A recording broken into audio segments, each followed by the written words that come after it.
Yeah, it might be the best Resident Evil game I'll ever play. Not just Resident Evil, but the best survival horror game in general.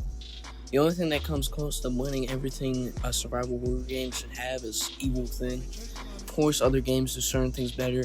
But Resident Evil 9 has so many qualities to it, and all of them are good. Some of them are really good. So if you try to say it's just good at everything and it doesn't master anything, you're wrong. Because it definitely masters some features that were desperately needed at this point in the franchise. I haven't played the OG Resident Evils and Resident Evil 1. I've only played Silent Hill 2. I haven't played any of the other Silent Hills. But I get the general consensus of these games, gameplay and story, and all that. So I'm still standing on my take, even though I know, like, if I played these games, I might really enjoy them. I don't care, right? Because I love Resident Evil. Played it ever since I was really young. And I have a bias towards it, of course, but also I just think this is a quality game. Everything in it. We'll go on and explain that later in the video, but let's just get this intro over with. I also played Outlast and various other horror games, but I've never been so obsessed with a horror game like Resident Evil 9. And it could just be I was hyped to play it and get it on my birthday. It was exactly a week ago. You don't gotta wish me happy birthday and all that, but I look online and everyone seems to be like rocking with this game even after the hype. And this is the only Resident Evil game I have to come back to in Platinum. I was so obsessed with it, I just couldn't put it down. Enough yet, though. Let's just get into why I think this is the best survival horror game. The best thing about this game is it keeps the core foundations of what makes Resident Evil, i.e. like horror, survival horror, like fighting to survive that next section. And there's tough parts, but you also feel like a badass at the same time. It also adds a bunch of extra needed gameplay features and combines the horror of Resident Evil and the feeling of being a badass agent like I just talked about, and taking down like huge bioweapon monsters and zombie hordes. Combining survival horror and action horror while also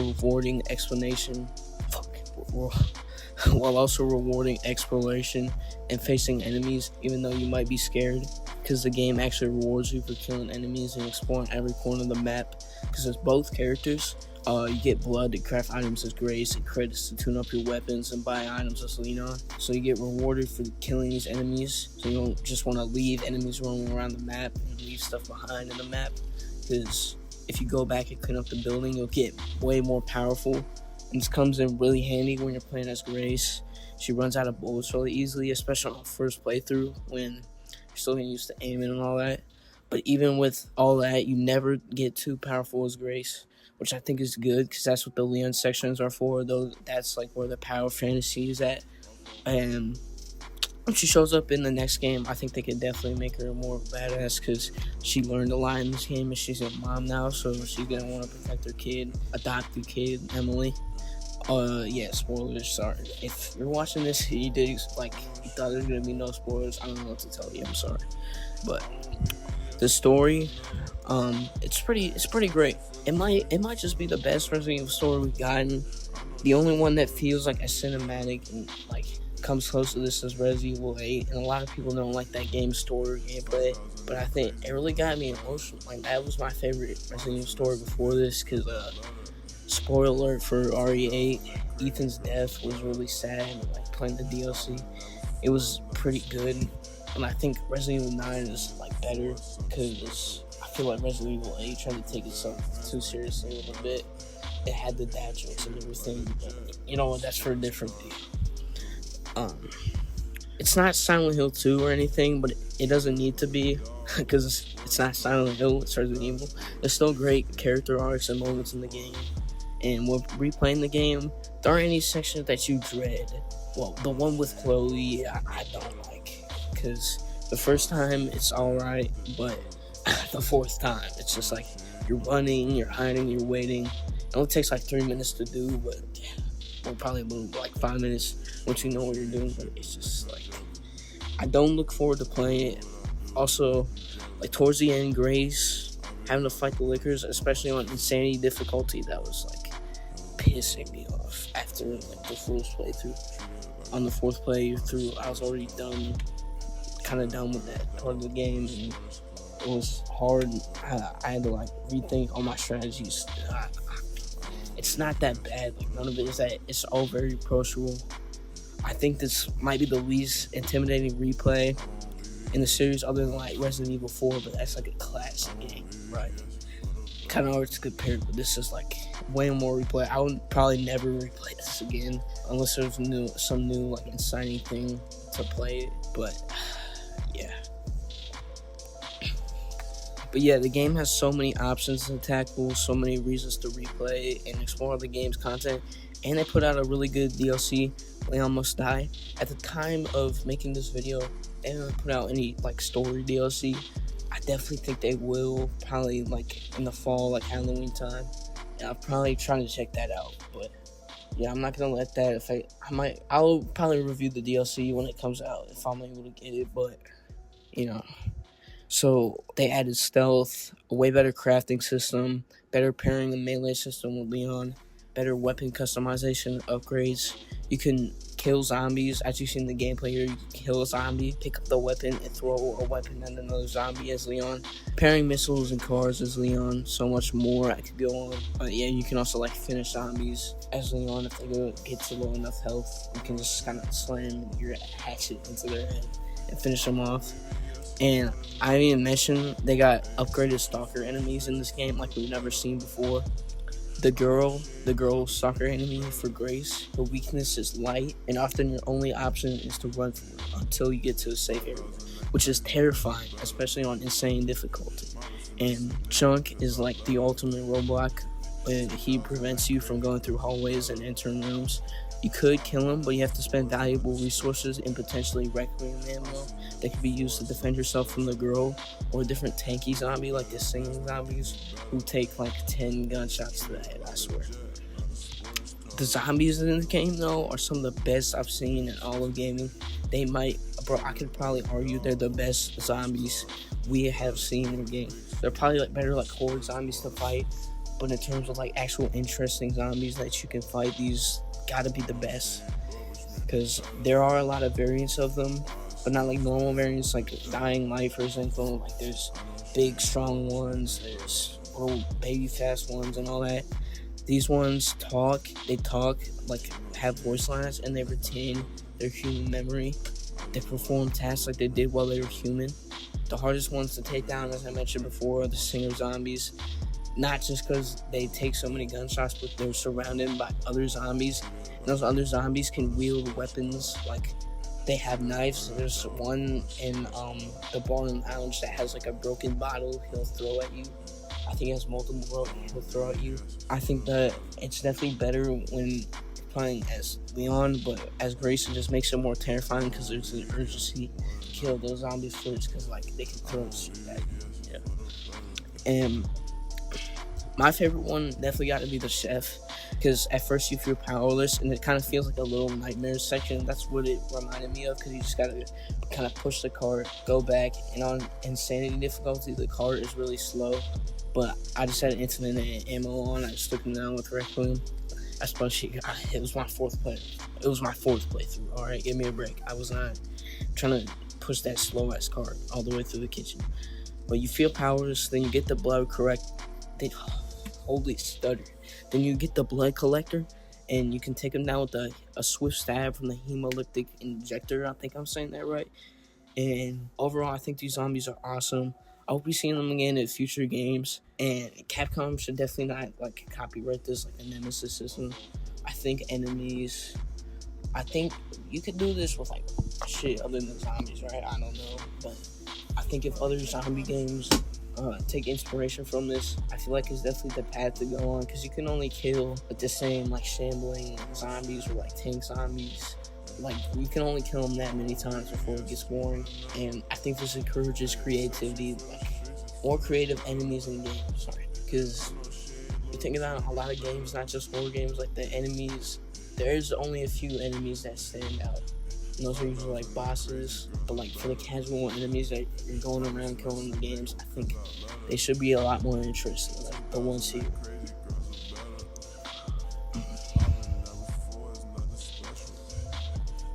Also, the references and like fan service to the previous Resident Evil games and the boss fights are like, they're so tough, bro. They're so good.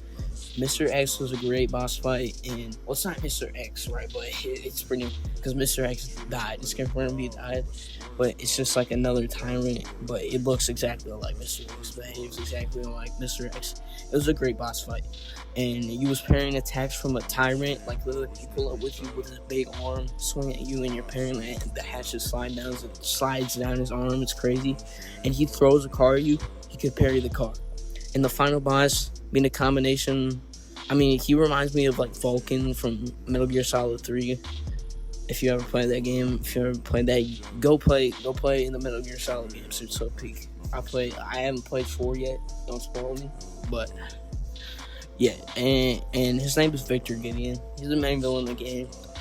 He gets like, I don't know why in the final boss fight, like the machinery gives him these like electric powers, and then once you kill him, well, he's a decent boss. I don't know, like, because my first playthrough, I didn't use any healing items to get the trophy, so it was definitely more difficult for me. I think it's his first phases, none of his phases really stand out. I have to say, like, Hunk or Mr. X are the best fights in the game. He turns into a nemesis. I mean, we didn't really need that. He definitely did behave. He had, like, that behavior of a nemesis throughout the whole game. But I don't really think they didn't even make the boss harder, right? 2 phases, but he didn't have to turn into just a nemesis. Like, they could have could have come up with something new, but they just wanted that little bit of, like, fan service to finish it out. I'm okay with it. It's not that bad. But, yeah. Seeing Plant 43 from Resident Evil 2 return and actually become a boss fight was cool as well. And they built it up, like, the plant, and you see all these vines. It definitely, like, usually it's just, like, you, Leon, are fighting against, but they kind of added that horror element, like, what's this gonna be? Why are all these plants here? And then you finally, I think they did that pretty well.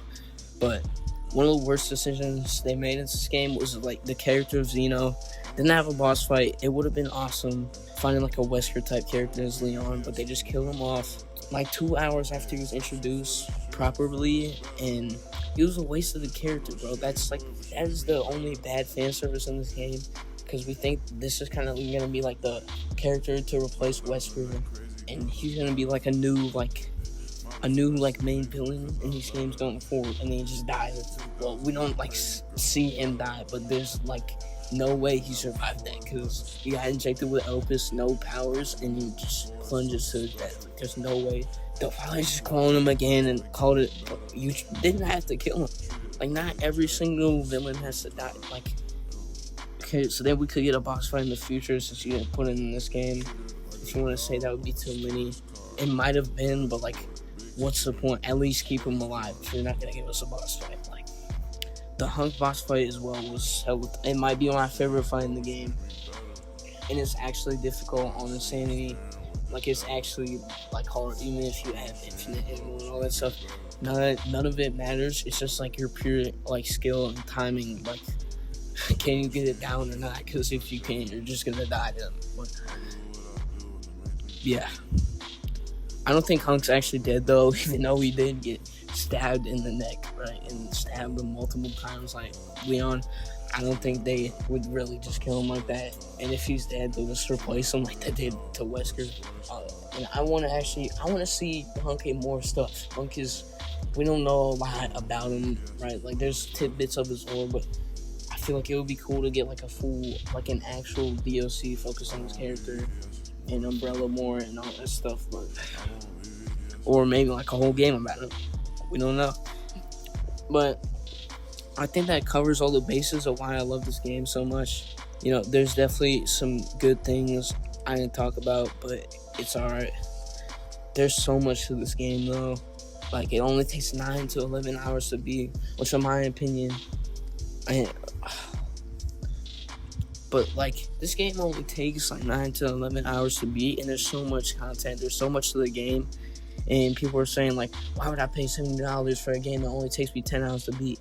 But there's like so much content, and they gave you free good DLC that you can also play, and you can platinum it, and you can get like 25 hours. I probably have like 30 hours in the game. It's all because I did 4 playthroughs. But yeah, you can get the platinum in like 25 hours, and all of it. It's a quality game. The graphics are really good. Like I think it's worth every penny. That's $70. Like definitely, if you're new to Resident Evil, you're not sure. Go ahead, wait for the sale because the game's doing go on sale a lot. But if you're a fan of Resident Evil, bro, like $70, like, it's worth it. It's worth it. And they really mastered the care center and the basement are masterful sections. I think those are like really good sections in the game. A lot of people don't like Raccoon City. They felt like the Raccoon City section was like the game slowing down. I think that might be my favorite part of the game. Not gonna lie, bro, because it kind of feels like a semi-open world as you. I think that's really cool. Like you can explore whatever you want. You can kind of run through the section like quick if you want, but you can just rush through the section if you want. But there's so much to explore in Raccoon City, and the fan service isn't overwhelming. And it also adds a lot to Leon's story. Like you show, like whenever he gets to RPD, the trauma of it. You can see I could talk about this game for like half an hour, but I'm not gonna do that, right? Because I have 5 subscribers on my channel right now. There's probably no one that's even made it this far in the video. But this game isn't perfect, right? But I won't change it for the world. I love this game. And I don't know if I believe in running games 1 through 10. If I had to, it'd have to be like a 7.8 out of 10 for me. Because I genuinely love this game. Nothing y'all can say can change it. I'm not rage bait. Like, bro, there's no way I just wrote like a 20-minute video and said like rage bait y'all. Because I genuinely believe this is the best fucking survival horror game I played, bro. Anyways, hope you enjoyed the video, bro. Peace.